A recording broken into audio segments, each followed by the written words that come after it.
This is Radio Caravan, the world news read by Shabnam Modgil. Recorded deaths from the coronavirus have passed 650,000 as the disease surged back at hotspots in Asia, Europe and the Americas.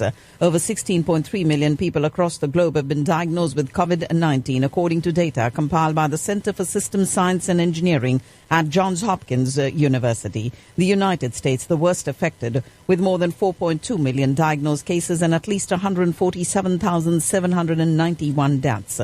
President Trump continued to urge states to reopen their economies despite the sharp increase in the number of Americans testing positive for COVID-19 in recent weeks. And the U.S.'s leading coronavirus vaccine candidate, Moderna, one of several companies that are part of Operation Warp Speed, entered Phase 3 trials with hopes of results by October or November. With a White House meeting with top pharmaceutical executives that President Trump promised for today is off. The drug pricing discussion was cancelled because the major drug lobbies, reeling from Friday's cluster of executive orders on the topic, refused to send any members. Senate Republicans released their counter-proposal on another coronavirus stimulus package, a roughly $1 trillion package that includes another round of direct checks to millions of Americans, more help for small businesses and money to help reopen schools. President Trump's national security advisor has tested positive for COVID-19 as the president prepared to visit a North Carolina facility where one of the leading vaccine candidates is being manufactured. National security advisor Robert O'Brien is the latest and most senior White House aide to contract the virus. Attorney General William Barr is set to testify before the House Judiciary Committee today for the first time in this year-and-a-half-long tenure as the nation's top law enforcement official. Democrats hope to grill him over a long list of controversies and his repeated interventions in matters of interest to President Trump. He will also defend the Justice Department's use of federal law enforcement agents to quell protests in Portland, Oregon. 6 U.S. mayors, all Democrats, urging Congress to halt President Trump's deployment of federal forces to their cities, saying the move has escalated tensions at anti-racism protests spread across the country. In a solemn display of bipartisan unity, congressional leaders praised Democratic Representative John Lewis as a moral force for the nation in a Capitol Rotunda memorial service rich with symbolism and punctuated by the booming recorded voice of the late civil rights icon. House Speaker Nancy Pelosi called him the conscience of the Congress, who was revered and beloved on both sides of the aisle. And he died last week.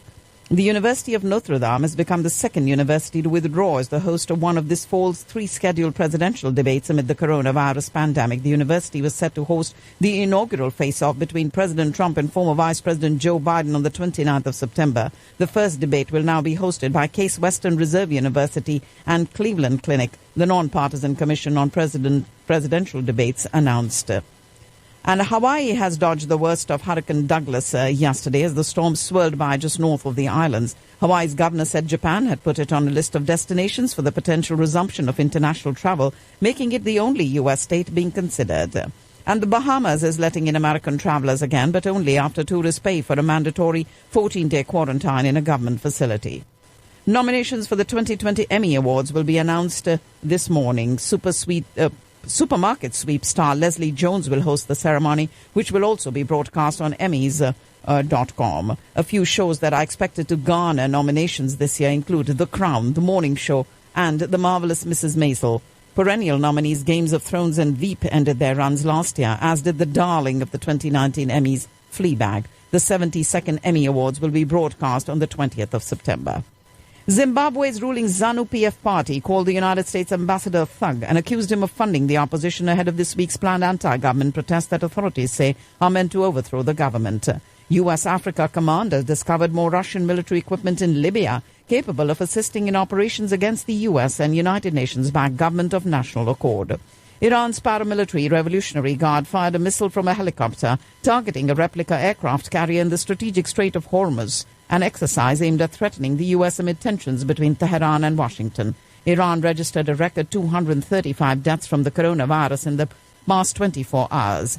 Egypt and Sudan criticized Ethiopia for what they called unilateral filling of its Blue Nile Dam at a new round of talks that kicked off to regulate the flow of water from the huge project. And Sudan's prime minister said the country would send security forces to conflict-stricken Darfur to protect citizens and the farming season. The Israeli military said it thwarted an infiltration attempt by Hezbollah militants, setting off one of the heaviest exchanges of fire along the volatile Israel-Lebanon frontier since the 2006 war between the bitter enemies.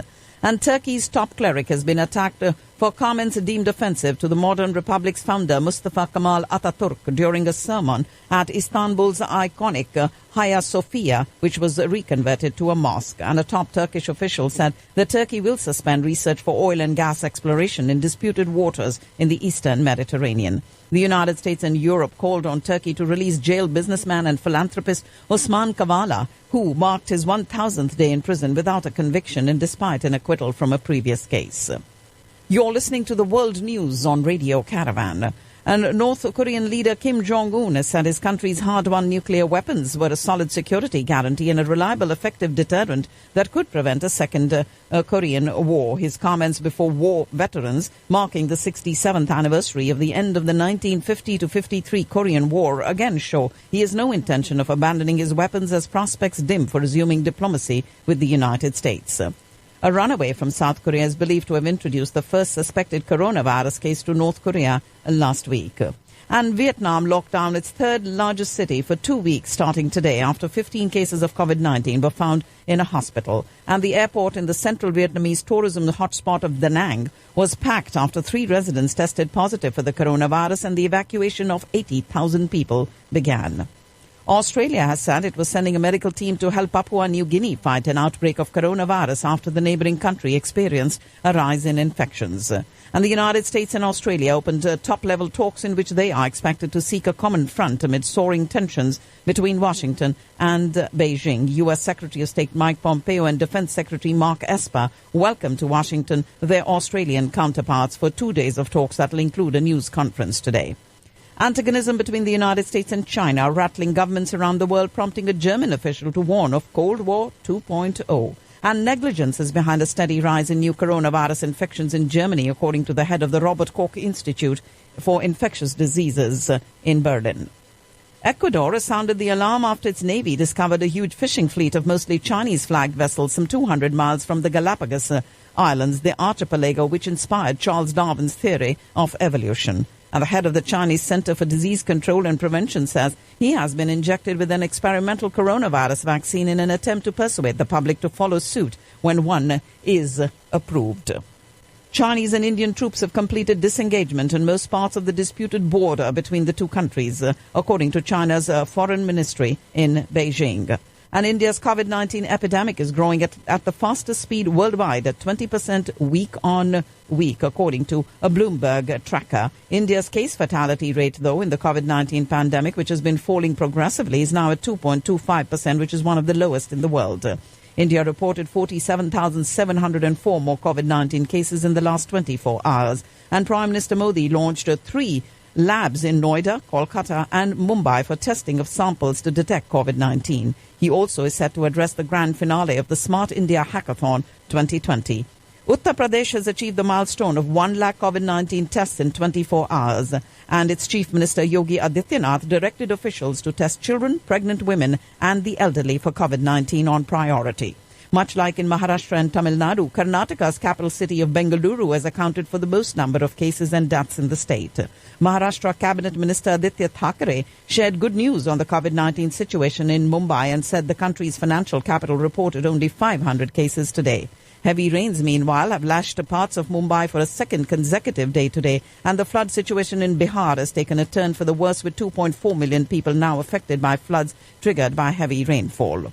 The government in Islamabad finally laid before the National Assembly controversial ordinance aimed at allowing Indian Naval Commander Kulbhushan Jadhav to have consular access in line with the International Court of Justice amid mysterious silence of the opposition, which had previously prevented it from doing so through a strong protest and boycott of the proceedings.